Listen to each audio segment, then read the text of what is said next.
बूढ़ा बाप। एक गांव में एक आदमी रहता था जो बहुत बूढ़ा हो चुका था, जिस वजह से उसे कम दिखाई देता था और बहुत कमज़ोर हो गया था।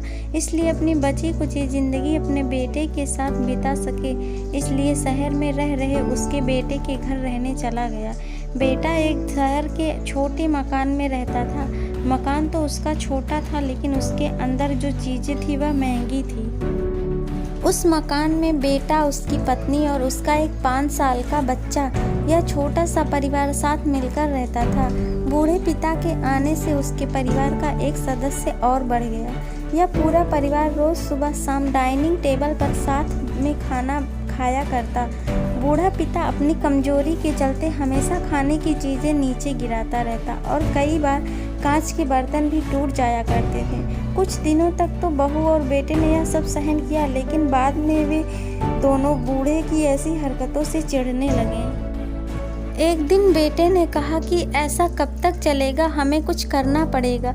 उसकी पत्नी भी इस बात से सहमत हुई। अगले दिन बेटा कहीं से एक पुराना मेज लेकर आया और घर के एक कोने में उसे लगा दिया और अपने पिताजी से कहा कि आप यहीं पर बैठकर खाना खा लीजिएगा। उन्होंने एक लकड़ी का बर्तन भी बनवाया जिसमें वे अपने बूढ़े बाप को खाना देने लगे, अपने कांच के कीमती बर्तन बचाने के लिए। अपने बूढ़े बाप को लकड़ी का बर्तन देने में उन्हें जरा भी शर्म नहीं आई। अब खाने का समय जब होता तो बूढ़ा बाप एक कोने में बैठकर खाता और बाकी परिवार डाइनिंग टेबल पर खाना खाया करते। डाइनिंग टेबल पर बैठे बैठे दोनों पति पत्नी कभी कभी अपने बूढ़े बाप की तरफ देख लिया करते। बूढ़े बाप की आंखों में उन्हें आंसू भी नजर आते, मगर उन पर जैसे कोई असर ही नहीं होता। बूढ़े का पोता भी यह नज़ारा हमेशा देखता और वह अपने में ही खोया रहता। एक दिन जब पति पत्नी डाइनिंग टेबल पर बैठकर खाना खा रहे थे, तब उनका बच्चा जमीन पर बैठकर कुछ कर रहा था। उन दोनों ने बच्चे के हाथ में लकड़ी का टुकड़ा देखा, लेकिन उन्हें कुछ समझ में नहीं आया कि बच्चा लकड़ी के टुकड़े के साथ क्या कर रहा है। जब बच्चे के पिता ने उसे पूछा कि बेटा आओ खाना खा लो, तुम नीचे बैठकर क्या कर रहे हो, तब बच्चे ने भोलेपन से कहा, अरे मम्मी पापा, मैं आप दोनों के लिए लकड़ी का बर्तन बना रहा हूँ ताकि आप लोगों को जब आप बूढ़े हो जाओ तो मैं ये आपको इसमें खाना दे सकूँ। अपने नादान बेटे के द्वारा दी गई यह सहज बात दोनों के दिल में तीर की तरह उतर गई। दोनों एक दूसरे का चेहरा निहारने लगे। बिना कुछ कहे ही दोनों की आंखों में पानी आ गया और उन्हें अपने भविष्य की किताब अपने आंखों के सामने खुलती हुई नजर आई।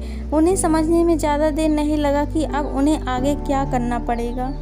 अगले दिन कमरे के कोने से वह पुराना मेज हट गया और अब बूढ़ा पिता और बाकी परिवार साथ में मिलकर फिर से खाना खाने लगे। बूढ़े की कमजोरी की वजह से हो रही गलतियां भी अब किसी को नहीं चिढ़ाती थीं। दोस्तों, यह कहानी हमें बताती है कि हर वह पत्ता जो आज हरा है कल सूखेगा और डाली से नीचे भी गिरेगा। इसलिए हमें अपने बड़े बूढ़ों का हमेशा ख्याल रखना चाहिए और हमें हमारे माता पिता और बुजुर्गों के साथ वैसा ही व्यवहार करना चाहिए जैसा कि हम चाहते हैं कि हमारे बूढ़े होने के बाद हमारे बच्चे हमारे साथ करें।